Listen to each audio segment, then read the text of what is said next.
Assalamualaikum warahmatullahi wabarakatuh. Perkenalkan, nama saya Maya Meli Julianti. Saya sebagai kuasa hukum dari terdakwa dengan nomor perkara atau surat tuntutan nomor registrasi perkara PDM strip 45 garing 2 Romawi garing 2024 garing Pengadilan Negeri Bandar Lampung, Kejaksaan Negeri Bandar Lampung.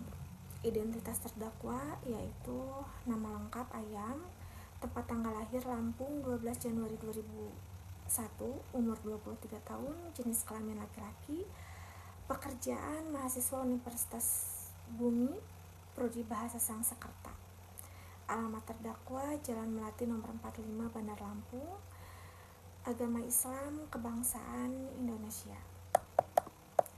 Dakwaan yang pertama, bahwa yang diduga penipu yaitu Ayam telah didakwa dengan surat dakwaan nomor registrasi perkara yang tadi saya telah sebutkan dengan penjelasan. Pertama, dakwaan primer. Dakwaan primer terdakwa yaitu melanggar pasal 340 KUHP yang menyatakan barang siapa dengan sengaja dan dengan rencana lebih dahulu merampas nyawa orang lain. Dakwaan subsidiar yaitu melanggar pasal 338 KUHP yang menyatakan barang siapa dengan sengaja merampas nyawa orang lain. Selanjutnya, fakta-fakta yang terungkap di persidangan ini berdasarkan hasil pemeriksaan di persidangan baik dari keterangan saksi, ahli, penipu, alat bukti, surat, dan barang bukti diperoleh fakta hukum sebagai berikut. Yang pertama, bahwa benar korban atas nama Bebek usia 19 tahun ditemukan meninggal dunia di dalam kamar kosnya pada tanggal 2 Februari 2024 dengan luka tusukan di area leher dan dada.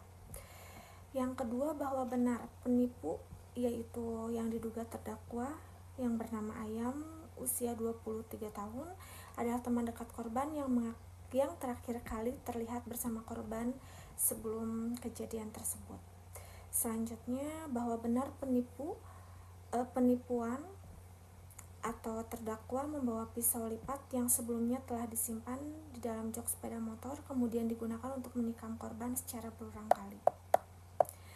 Selanjutnya, bahwa benar terdakwa telah menusuk korban hingga meninggal dunia, mencuri dan mengambil barang-barang milik korban berupa laptop, MacBook, dompet, dan ponsel.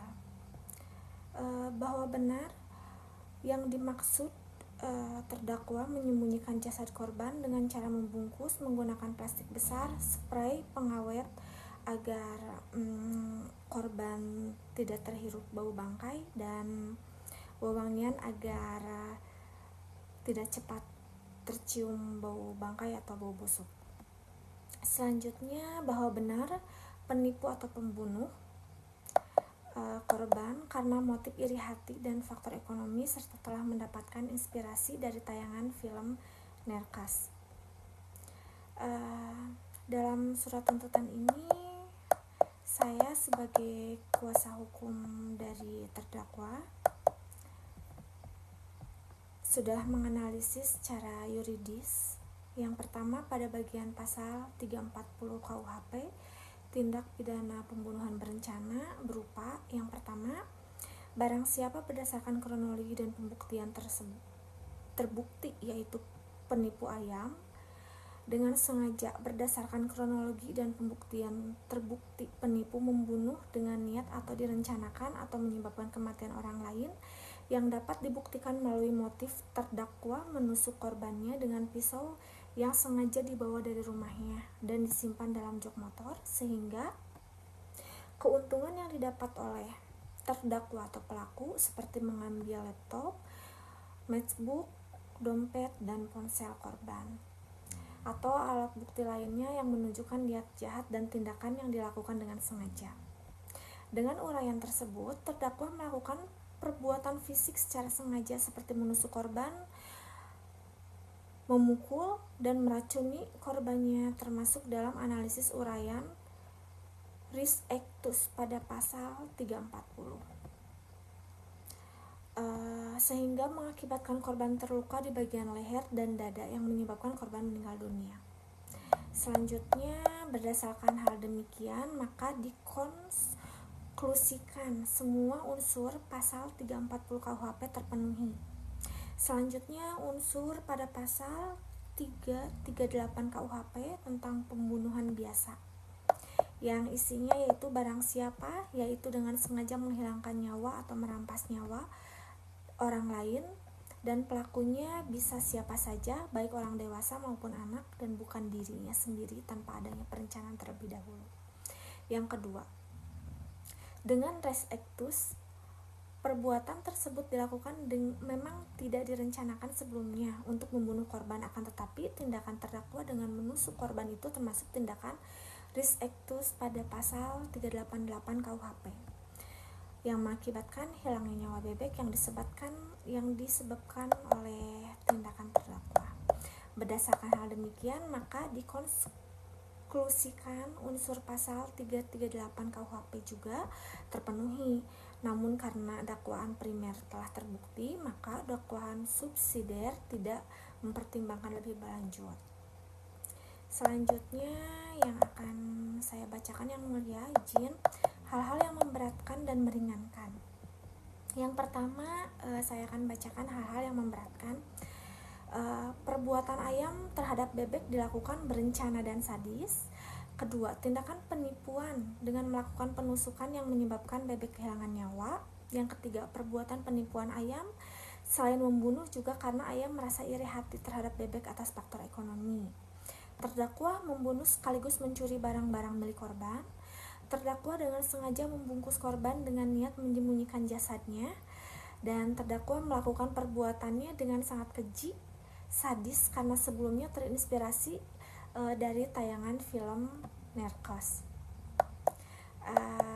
Yang kedua, hal-hal yang meringankan, maksudnya hal-hal yang meringankan dari tuntutan terdakwa, yaitu berdasarkan uraian di atas, jaksa penuntut umum memohon kepada majelis hakim Pengadilan Negeri Bandar Lampung untuk menjatuhkan putusan.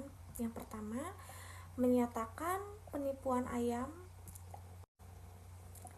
yang menyatakan penipu atau ayam tidak memiliki cacat kriminal sebelumnya, dan ayam juga menyesali dan mengakui perbuatannya terhadap korban. Yang kedua, menjatuhkan pidana penjara selama 15 tahun, bahkan apabila pembunuhannya memang direncanakan, maka pidana penjara selama 20 tahun atau bahkan seumur hidup. Selanjutnya, izin saya menjelaskan tentang barang bukti. Barang bukti yang didapat di tempat kejadian yaitu yang pertama berupa 1 buah pisau lipat, 1 unit laptop dan MacBook, 1 buah dompet, 1 unit ponsel,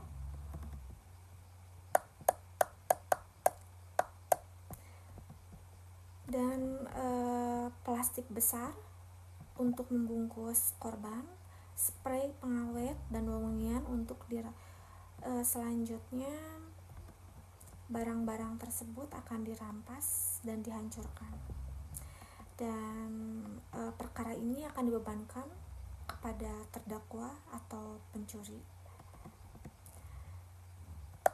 Untuk penutupnya, demikian surat gugatan ini dibuat untuk sebagaimana digunakan sebagai mestinya. Bandar Lampung, 4 Maret 2024, dari Jaksa Penuntut Umum, Kejaksaan Negeri Bandar Lampung. Terima kasih. Assalamualaikum warahmatullahi wabarakatuh.